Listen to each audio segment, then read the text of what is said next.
Hi guys, it's Peter again. I hope you guys had a nice day today. And thank you always to my wife for helping me film and edit. So without a further ado, today I wanted to talk about income trap. I feel like there might be a better title than this. So hopefully as I talk about it, if you guys feel like there's a better title, maybe you guys can leave a comment. There are about 7 to 10 reasons or bullet points I wanted to go over. And the very first one is that income trap. It's a structure. It's not you. It's not me. It's not you. It's not your mom. It's not your dad. It's just the system. It's the structure we live in. At a systems level, especially places like in America, it's built to a continuous income dependency. Fixed monthly obligations such as rent, mortgage, health insurance, car insurance, food, and childcare. Childcare. And I think you guys always complain, including myself, why is rent so expensive? Mortgage, how are we affording house? Generation Z probably go, are we ever gonna own home? And let's not even go how expensive health insurance is in America and food cost and amount of money it takes to raise a kid in America. Although I don't have one yet, but I heard crazy stories. But does that mean like we are not allowed to have those? Where are we supposed to live, right?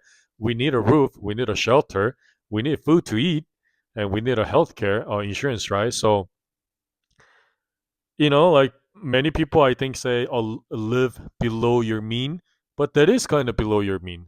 I haven't even covered any consumer debt here, right? Rent, mortgage, we need that. And food, we need that. Childcare, we need that in insurance. And just those alone, I think everybody knows, baby, don't do that. Everybody knows it's insanely expensive in America, right? So, income trap. So, hypothetically, if there's such thing as a loss of income, it's immediate instability. Not theoretically, often it's going to be visible within weeks.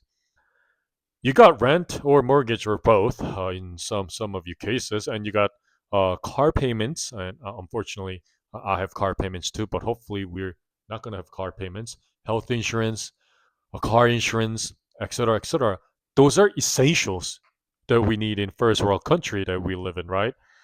Those alone are insanely expensive, and I think inflation and also income that average people get, we can't catch up. We really can't. So income trap. It's almost like a USA like did this on purpose. I hope not, but almost feels like it, right? So this creates what economists call low margin of error. Even if someone wants to switch careers, they just don't have enough time buffer, such as savings.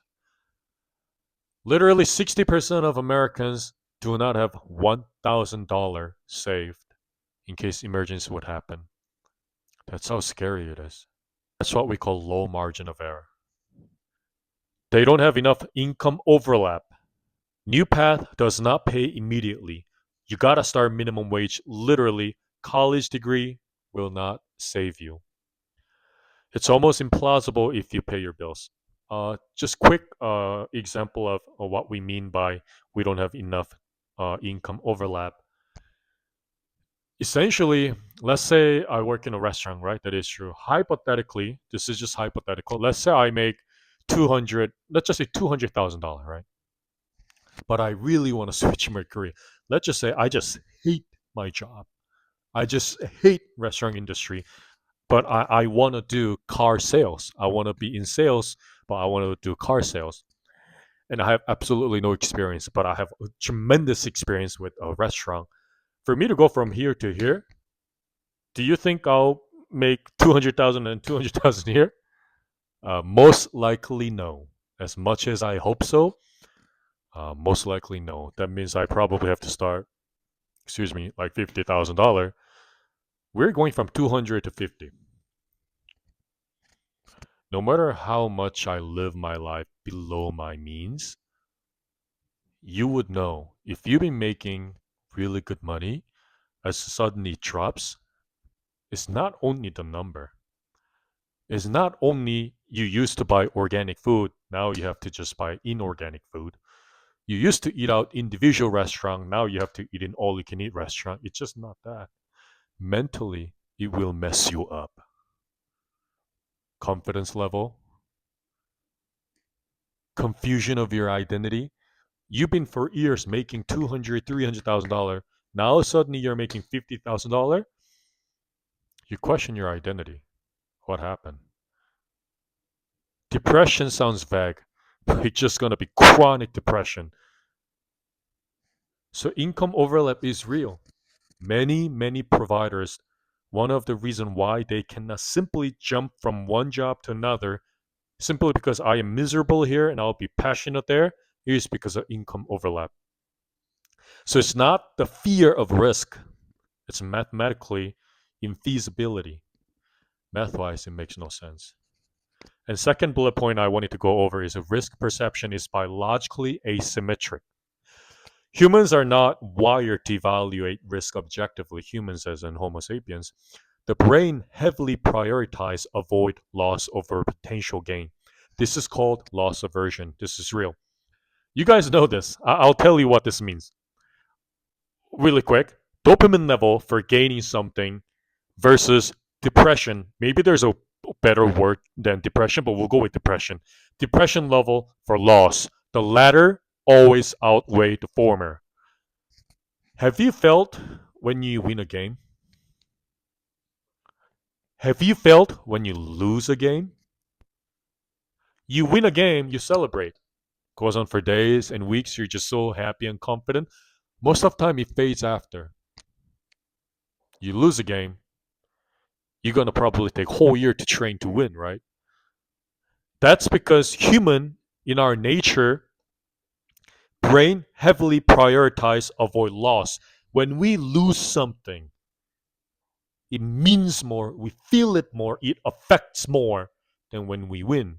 I really hope there's a way better way for me to explain this to you. When you lose a game, you'll be more depressed than when you win game, excited. When you lose something valuable versus when you gain something valuable, it's incomparable. Imagine you've been saving your money. You've been working really hard, saving side cash, and you decided to give yourself Rolex watch you always dreamed of. Or car. Have you felt that happiness? It only lasts a little bit. But how about if I tell you that same watch that you saved for years and suddenly you had to sell it because of financial instability or whatever? Can you imagine that? Can you just imagine that? Imagine you've been saving your ass off to buy, I don't know, Charger Hellcat. You got it. No daddy's money. You got it. But suddenly life happens and you have to sell that car and drive Toyota Camry. Nothing wrong with Toyota Camry. It's a great vehicle. But just imagine that. Picture yourself if you're a car guy. Loss, we as a human, we take it deeper than the win. So in human nature, avoid loss. We prioritize avoid loss. This is called loss aversion, and this is real. From survival standpoint, this is really one of the best example. Back in the day, losing foods, resources equals death. Historically, like immediate threat. Missing an opportunity, usually survivable. That's how brain R's are wired. And money, no, it's not really food, but he buys food, right? So for father with kids, like basic 101 provider, maybe I succeed in new career equals abstract reward, potential reward. Key emphasis on potential. I cannot emphasize this enough. Risk does not equal reward. Risk equals potential reward. I might not feed my family next month. Immediate threat. Like really gonna happen. Guaranteed. Guys, suddenly you lose a job and you don't have a lot of savings. You have kids. What's the first thing you're gonna worry about? How am I gonna provide them shelter and food? I'm so sorry. This is not laughable. I apologize.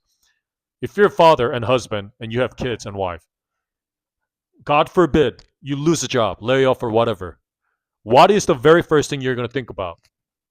How am I going to afford this? How am I going to feed them? How do I afford this shelter? It's real. Brain treats these potential reward, immediate loss, completely different categories, even if logically the upside is large. So this is the risk perception is biologically asymmetric. Third bullet point, cognitive load from scarcity changes decision making. When money is tight, something subtle but powerful happens. There's research in behavior economics called scarcity mindset. Do apologize, I keep having to read, but my brain isn't really fully there. But at least I want to really share as best as I can with you guys. When resources are scarce, the brain focuses on short-term survival. Long-term planning ability actually decreases. A lot of people in poverty, they're worried about what they're going to eat tomorrow. A lot of people from poverty, if they have $10 in their wallet, they're worried about what they're going to eat. They're not worried about if a QQQ went down or Tesla went down or I can't think. Mama, what is that stock I said that's going to happen in June? SpaceX. SpaceX. If you have $10, money's tight. You're not worried about it's going to be great opportunities June or July to purchase SpaceX stock. No. You're worried about what am I going to eat tomorrow. When resources are scarce, brain only focuses on short-term survival. Long-term planning ability actually decreases. I just gave you an example. Not because someone is less capable, no, but because mental bandwidth is consumed by urgent problems. Stress hormones like cortisol stay elevated. If you have $10 right now, if I have $10 right now, and I'm still Peter, I know a little bit of stocks. I have a little bit of experience in real estate. I know a lot about restaurant work. I know a lot about bodybuilding. But if I have only $10, do you think I'm going to worry any of those? No. I'm going to worry what the hell, how the hell am I going to feed my wife and my Bella for and Maja and myself? So it's consumed urgent problems, short term survival, nothing long term. Cognitive load from scarcity changes decision making. So strategic thinking becomes almost impossible. Risk tolerance, let's not even talk about it. You will not take the risk. Creativity is completely reduced. And this creates feedback loop. Scarcity, worst decision, continue scarcity, continue worst decisions. And this is one of the reasons why poor people stay poor. I was gonna tell you guys an example about my very first $100,000 with the Bitcoin being $16,000, but I think you guys heard it enough. But essentially, for those of you watching my video first time, when I first had $100,000, every trillion cells in my body told me to invest in Bitcoin because Bitcoin used to be 16,000 at that time, but I just couldn't because of my scarcity mindset. Uh, Number four bullet point is family responsibility multiplies risk weight. Family responsibility multiplies risk weight. A single bachelor guy, I'll use guy as an example, can gamble with their life easier than a provider who is a husband and father. This is basically risk multiplication. You're not just risking your own life or survival, you're risking multiple lives. So expected value calculation change. So even if hypothetically we have 70% chance of long-term success versus 30% chance instability. Even though long-term is suboptimal, when you're a provider, many times that 30% outweighs 70%. I'll give you an example. This is just good. I hope it's a good example. Imagine just you have a 70% chance making your entire emergency fund, let's say $50,000 hypothetical, into $200,000, whatever it means, whether you invest in stock or rental property or business, whatever. Let's say you have 70% chance making $50,000 all you have into $200,000. But there's a 30% risk, which is your $50,000 becomes $10,000. That's a loss of $40,000, right? When you're single, When you don't have multiple dependents responsibility, you are more likely to take that chance of 70% reward, hopefully turning $50,000 into $200,000. No, I'm not saying that's guaranteed. There is still 30% chance that $50,000 become 10 grand, but you will be more willing to take the risk for potential a higher chance of a upside, right? I just told you you have 70% chance winning than 30% losing. But when you are a father, you have a wife and kids, $50,000 can become $200,000. Yes, but you just can't let that $50,000 at no cost become 10 grand. Because if that 50 grand becomes 10 grand, how do you pay the rent? How do you pay the mortgage? How do you pay for your children's, I don't know, tutoring class? How do you pay for food? It's not just one person, it's four people or five people. So the risk multiplies as a provider. Being a provider is an honorable duty, but it really comes with heavy, heavy responsibility.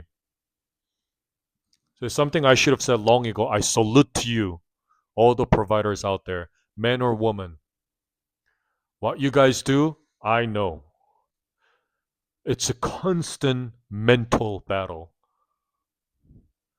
because you are not just worrying about you. You probably worry about you lost, just like me. You're worrying about others first.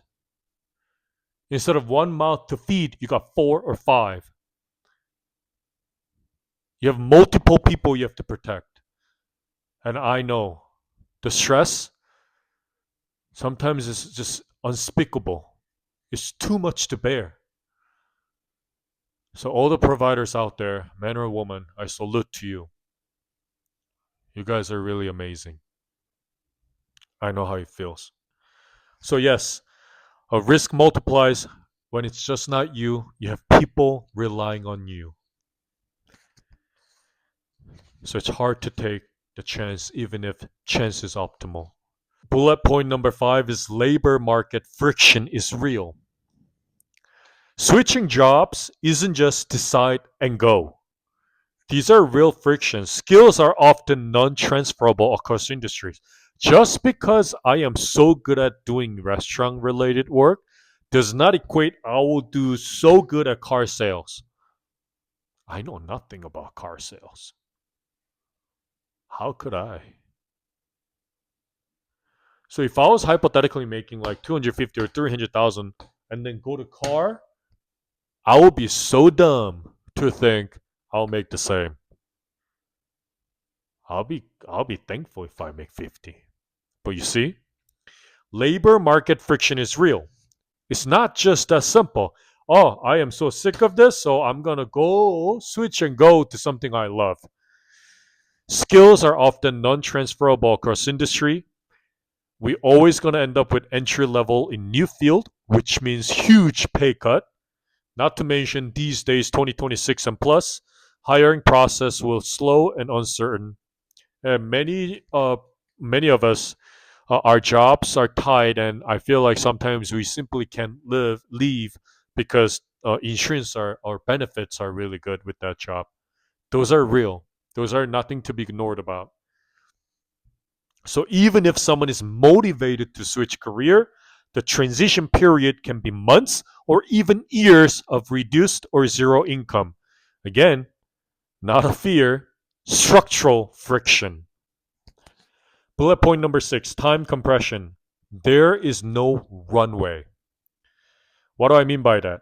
Rich people or those without dependents, most of the time, have something critical, runway, which means time you can survive without income. Maybe if you're alone, you could just eat 1 meal a day.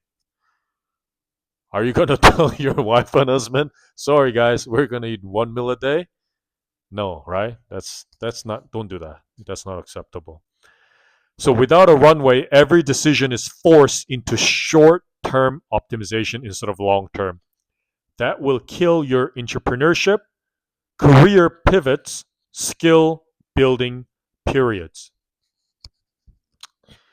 Time compression is real. I personally work full time. I am tired. Let's be real. It's not that I'm lazy. No, I'm not making excuse. It's not that I'm lazy. The fact that I'm doing this after a long day at work, I am not lazy.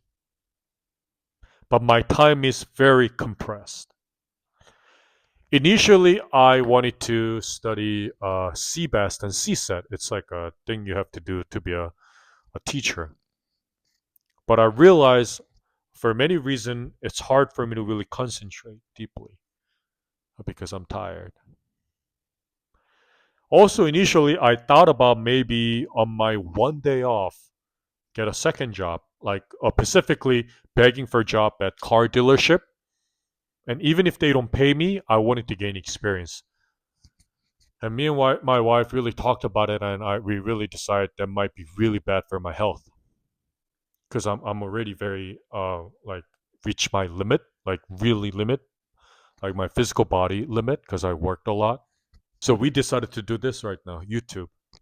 Because my time is so compressed, I didn't have much options. But as you can see, I am still trying.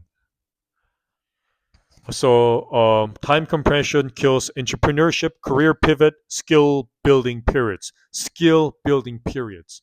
Skills will be built with enough time practice. For those of us, some of us, we simply don't have time.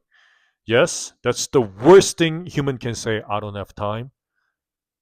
So I'll just say it differently. As of right now, in my life circumstance, I must prioritize different things for the best for my family. And for that, I simply cannot give my time elsewhere other than my work and trying to do YouTube. So you get stuck in what's essentially income treadmill with no exit ramp. I think many of us, especially providers and those who enter 30 years old and plus, you guys know exactly what this means, right? Income treadmill with no exit ramp, even if long term is suboptimal. This is actually real. Identity and psychological lock in. There's another layer, quote unquote, income trap people don't really talk about. A person ties identity to provider. Leaving stable income, even for a better future, can feel like a failure. This will create internal conflict because logical brain, this job is killing me. I am so miserable. Identity system, title, the honorable title as a provider, you must not fail your family no matter what. That tension alone can freeze the action of switching. Hypothetically, let's say I make quarter million a year. I really want to switch my career. I am 33. I am not young, definitely not young, but also I am not old. I am still at the age where I could make the career change. I personally believe, well, actually, that's a lie. My mom and many people say how much I have is enough to switch career now. But I choose not to because that's subjective. $400,000 is not enough for me to switch career. Subjective, not for me. So for me to leave well stable income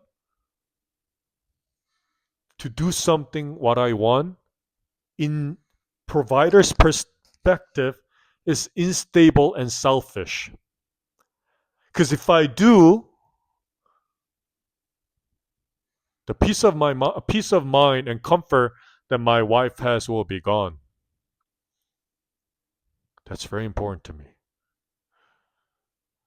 It's really important to me.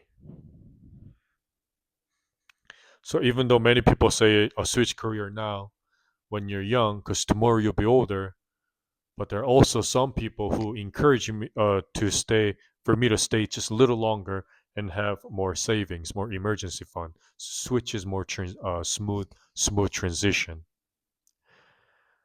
So And also, if I was making quarter million and suddenly I make $50,000, put aside the number.